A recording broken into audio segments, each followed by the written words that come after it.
Até família, mais um vídeo no canal. Desde já agradecendo a vocês, todas e todos, por estarem participando do nosso canal. Muito obrigado aos novos e novas inscritas e inscritos, por estarem compartilhando nossos vídeos aí, fazendo sugestões de pauta, comentários. Somos um pouco mais de 300 agora, inscritas e inscritos nesse canal. Acho que é muito satisfatório, né, para um canal tão simples que tem por objetivo discutir relações étnico-raciais, contribuições das sociedades africanas no continente e na diáspora, as realidades africanas, né, nos diferentes momentos históricos. Acho que é uma grande satisfação. Então, muito obrigado aí, tá? A galera que tem se inscrito no canal. Sejam todas e todos muito bem-vindas e bem-vindos. Esse é o África no Centro. Hoje a gente está aqui para discutir uma questão fundamental, família, que acredito que vocês vão concordar comigo. Se a gente pegar os livros de história que falam do continente africano, que não são a partir da perspectiva do panafricanismo, vocês vão ver que as pessoas negras até aparecem nesses livros de história, né?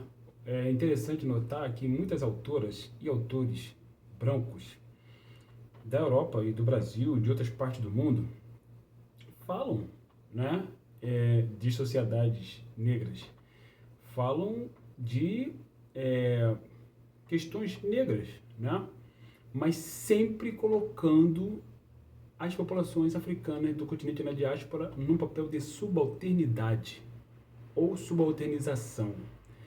Quando essas pessoas que são pesquisadoras e pesquisadores, tá, de contribuições antropológicas africanas, contribuições culturais africanas, vão para o campo fazer pesquisa, vocês podem reparar na narrativa que elas apresentam nos seus textos. Em momento nenhum, essas pessoas colocam as populações africanas em papel de protagonistas de sua própria história, e sempre em papel de subalternização, sempre no segundo plano, sempre em papel de opressões que essas populações sofrem. É lógico que nós vivemos numa realidade racial. É lógico que nós vivemos numa realidade capitalista. É lógico que nós vivemos numa realidade racial e capitalista. Logicamente, as populações mais oprimidas, mais atingidas por essas opressões, por essas violências, serão as comunidades pretas. Mas o que acontece é que nessas obras, você só percebe ali as pessoas falando de escravidão, as pessoas falando das pessoas que são mortas na favela, as pessoas falando de pessoas que sofrem todo tipo de agressões, de violência, né? Como se a nossa vida, a vida da história das populações africanas no continente e na diáspora, tivesse resumido apenas a isso.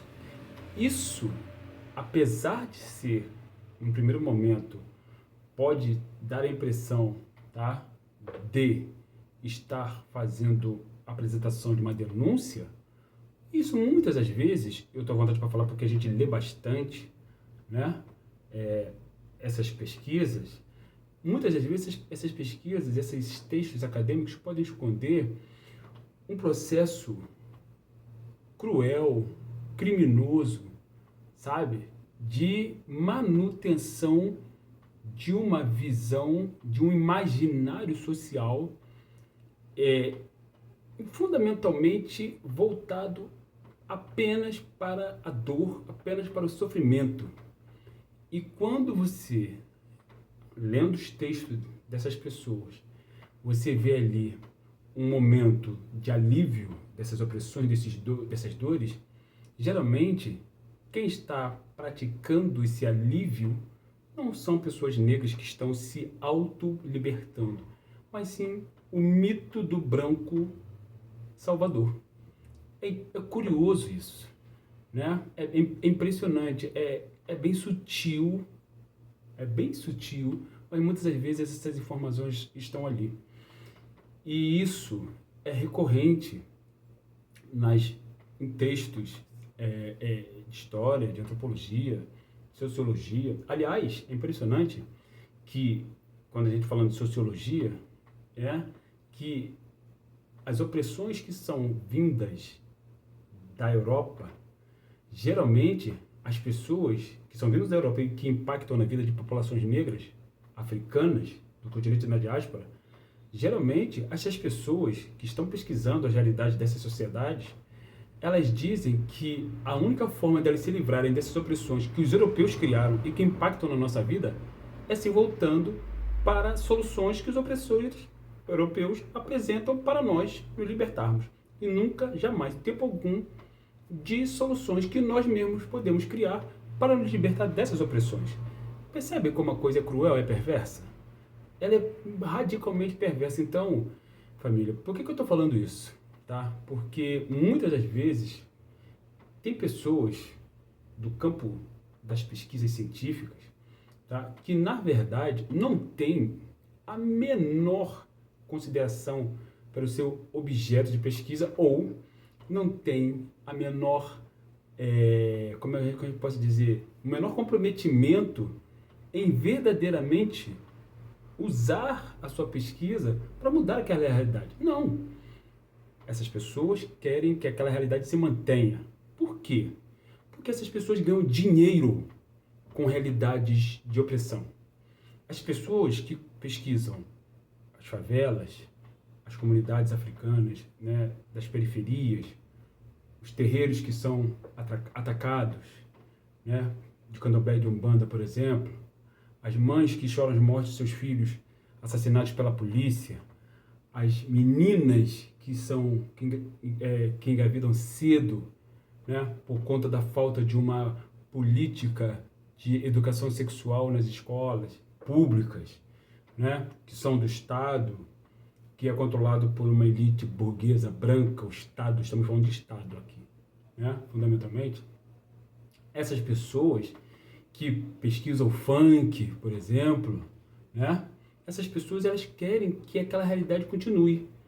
Essas pessoas elas querem que os seus sujeitos de pesquisa continuem vivendo uma realidade absolutamente violenta, absolutamente insalubre, enquanto elas, que são as pesquisadoras, vivem muito bem, obrigado, na Zona Sul, na Barra da Tijuca, na Zona Oeste, né? No Recreio, no Leblon, na Gávea, no Grajaú, né?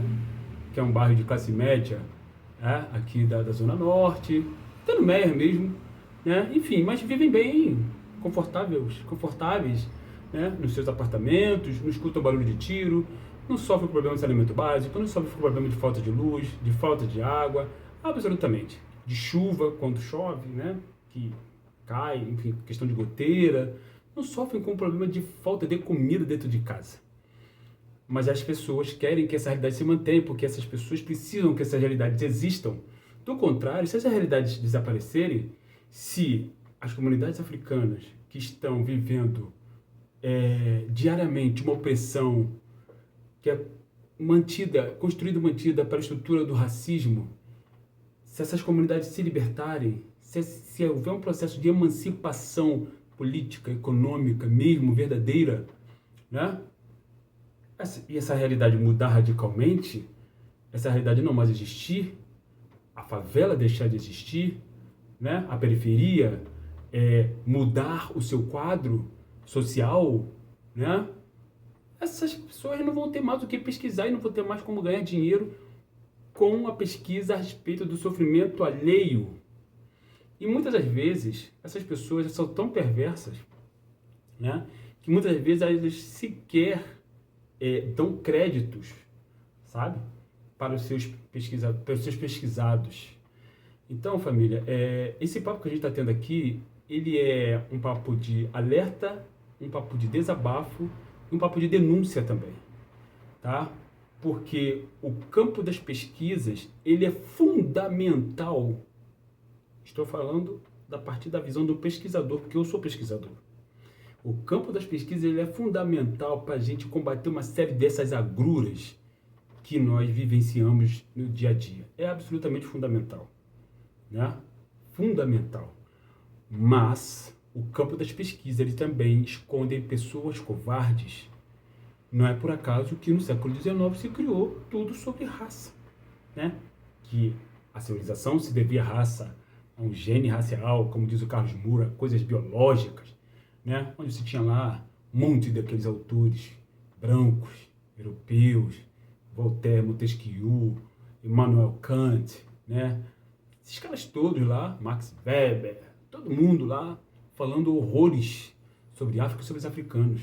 Então o campo das pesquisas ele também esconde gente perversa que quer que se mantenha uma realidade de opressão sobre exclusivamente as comunidades negras para que essas pessoas continuem ganhando dinheiro fazendo pesquisa sobre este campo. E que a realidade não mude, porque se essa realidade mudar, essas pessoas terão que fazer uma outra coisa, né? Fundamentalmente, não vão mais poder ganhar dinheiro com pesquisas sobre o sofrimento da comunidade preta, fundamentalmente. Então, família, esse papo é de nós para nós mesmo, tá? É direto, é um papo denúncia. Eu não vou citar o nome de absolutamente ninguém aqui, não porque eu não tenho medo, não. Não é isso não, né? Mas é só para servir de alerta, tá? Porque prestem atenção nos textos acadêmicos, científicos que caíram nas mãos de vocês. Prestem atenção nas entrelinhas, prestem atenção nas narrativas, que vocês vão entender do que eu estou falando. Olha, vocês já estão entendendo porque vocês são muito inteligentes. Ok, família? Dado o recado, venham fazer comigo o meu curso de História da África a partir da perspectiva do pan-africanismo que coloca os africanos em lugar de protagonismo exatamente como a história demonstra, porque a história é uma ciência, a antropologia é uma ciência, a arqueologia é outra, né? As pesquisas do pan-africanismo elas abrangem todos esses campos do conhecimento. Ele é online, ele é comigo, não é aula gravada. Estamos juntos sempre. Hotep, África no Centro.